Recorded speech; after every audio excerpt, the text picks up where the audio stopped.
구약성경 493면에 있는 사무엘상 18장 1절부터 15절까지의 말씀을 저와 성도님들이 한 절씩 교독하도록 하겠습니다.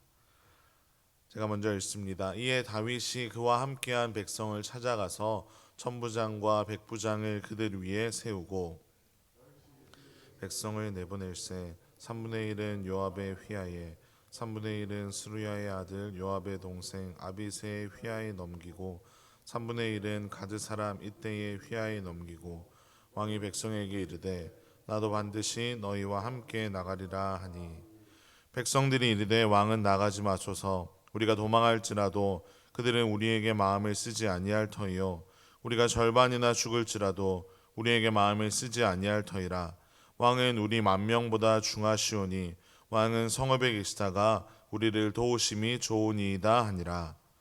왕이 그들에게 이르되 너희가 좋게 여기는 대로 내가 행하리라 하고 문 곁에 왕의 섬에 모든 백성이 100명씩 1000명씩 떼를 지어 나가는지라. 왕이 요압과 아비새와 이때에게 명령하여 이르되 나를 위하여 젊은 압살롬을 너그러이 대우하라 하니 왕이 압살롬을 위하여 모든 군 지휘관에게 명령할 때에 백성들이 다 들으니라.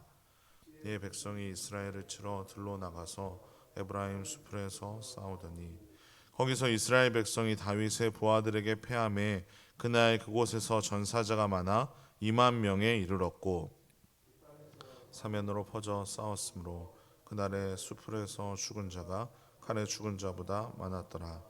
압살롬이 다윗의 부하들과 마주치니라. 압살롬이 노새를 탔는데 그 노새가 큰 상수리 나무 번성한 가지 아래로 지날 때에 압살롬의 머리가 그 상수리 나무에 걸림에 그가 공중과 그 땅 사이에 달리고 그가 탔던 노새는 그 아래로 빠져나간지라.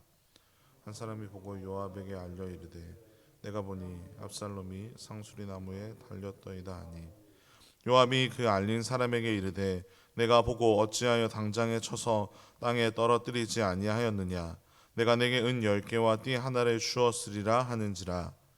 그 사람이 요압에게 대답하되 내가 내 손에 은 1000개를 받는다 할지라도 나는 왕의 아들에게 손을 대지 아니하겠나이다. 우리가 들었거니와 왕이 당신과 아비새와 이때에게 명령하여 이르시기를 삼가 누구든지 젊은 압살롬을 해하지 말라 하셨나이다.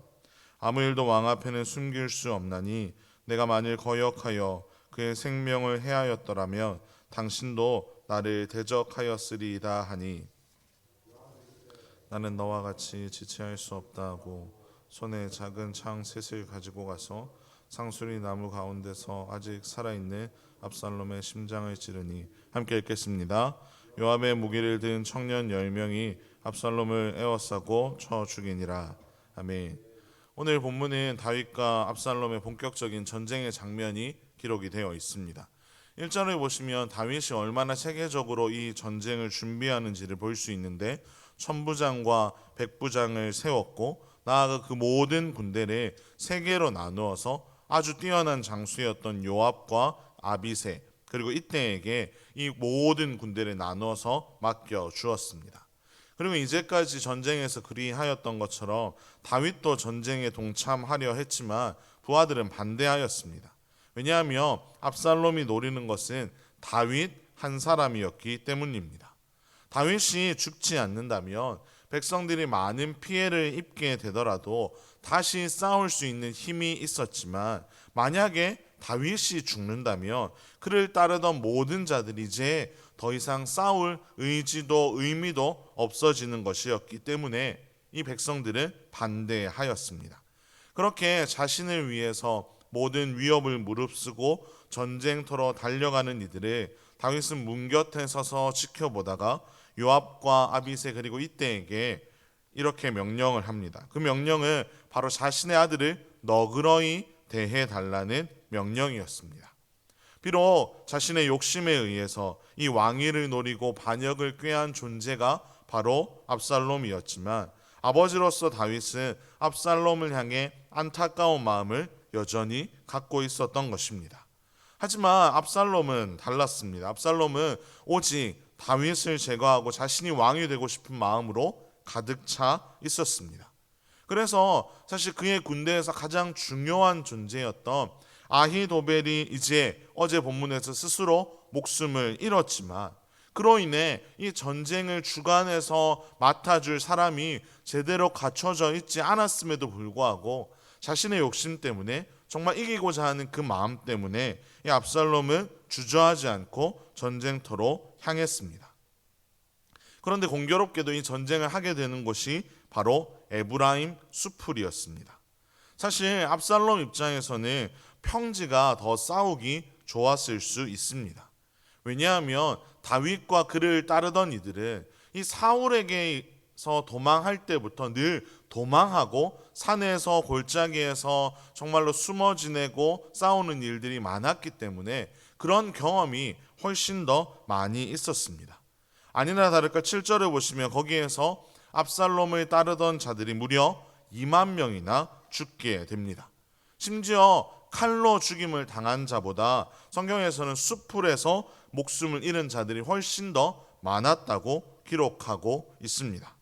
그리고 이 전쟁의 마지막 단락이라고 할 수 있는 장면이 9절부터 등장하는데요. 압살롬이 다윗의 군대와 마주하게 되었습니다. 자신의 평생의 큰 자랑이었던 긴 머리카락, 풍성한 머리카락을 이 압살롬은 전쟁 중에도 정돈하지 않았습니다. 오히려 그 머리를 당당하게 드러내며 싸움에 임했습니다. 그리고 가장 자신의 큰 자랑이었던 이것이 결국 그를 죽음으로 몰아넣게 되었습니다. 나뭇가지에 머리가 걸리게 되었고 그것도 모른 채 그가 탔던 노새는 앞으로 달려갔습니다. 결국 가지에 머리가 달려있는 채 공중에 떠서 압살롬은 무방비가 되어 그곳에 남게 되었습니다. 그리고 이 모습을 다윗의 군사 한 사람이 발견하였고 그것을 요압에게 보고하고 요압은 즉시 그곳으로 가서 압살롬의 심장을 찔러 죽였습니다. 참 끔찍하고 안타까운 결말이지 않습니까? 왜 압살롬이 이렇게 초라하고 끔찍한 결말에 이르도록 하나님은 내버려 두셨을까요? 그것은 바로 그의 욕심 때문이었고 그의 자신의 어떠함을 신뢰하는 교만 때문이었습니다. 이 압살롬의 반역은 하나님의 뜻이 아니었습니다. 하나님께서 기름 부으시고 왕으로 세운 다윗을 몰아내고 압살롬이 스스로 왕이 되려고 하는 시도는 결코 하나님이 내버려 두실 수 없는 일이었습니다. 하나님께서는 하나님의 놀라운 뜻 안에서 이 압살롬이 늘 의지하며 살아갔던 아히도벨이 스스로 목숨을 끊는 것도 내버려 두셨으며 교만함의 상징이었던 머리가 오히려 그에게 끔찍한 최후를 맞이하도록 하셨습니다. 더욱 놀라운 것은 요압과 그의 군사들이 그를 죽였지만 사실 그가 그렇게 잡히게 된 것은 다른 것이 아니라 바로 나무였습니다. 그를 격렬하게 추격하던 다윗의 세 용사도 아니었고 군사들도 아니었고 그저 움직이지도 못하는 나무가 압살롬을 죽게 이르도록 만들었습니다. 하나님은 움직이지도 않는 나무를 통해서도 자신의 뜻을 이루어 가신 것입니다. 어제 본문에서도 우리가 살펴보았듯이 하나님의 일하심은 정말로 우리의 상상을 뛰어넘습니다.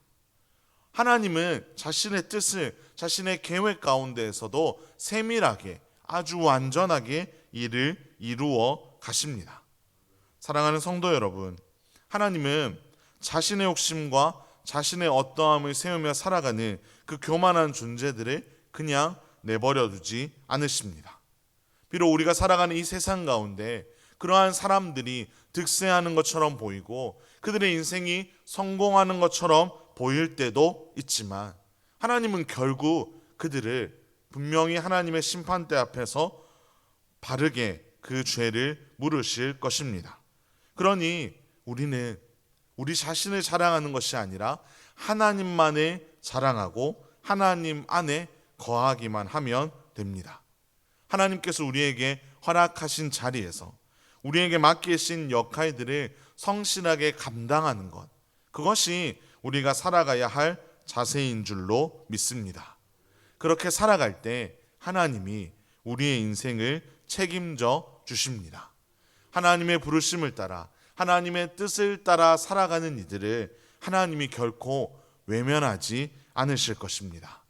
이 새벽에 기도하실 때 이렇게 기도했으면 좋겠습니다. 하나님, 어떠한 상황 속에서도 우리가 하나님의 뜻 안에 거하게 하여 주시옵소서. 욕망에 사로잡히지 않게 하시고 교만하지 않게 하여 주십시오. 날마다 하나님만을 의지하며 하나님만을 바라보며 하나님의 놀라운 일하심을 누리며 살아가게 하여 주시옵소서. 이렇게 기도하시면서 정말로 우리의 삶을 하나님께 전적으로 맡겨드리며 하나님만이 주실 수 있는 평안함 가운데 오늘 하루도 살아가시는 저와 여러분의 삶이 되기를 주님의 이름으로 축원합니다. 함께 기도하겠습니다. 하나님 아버지, 감사합니다.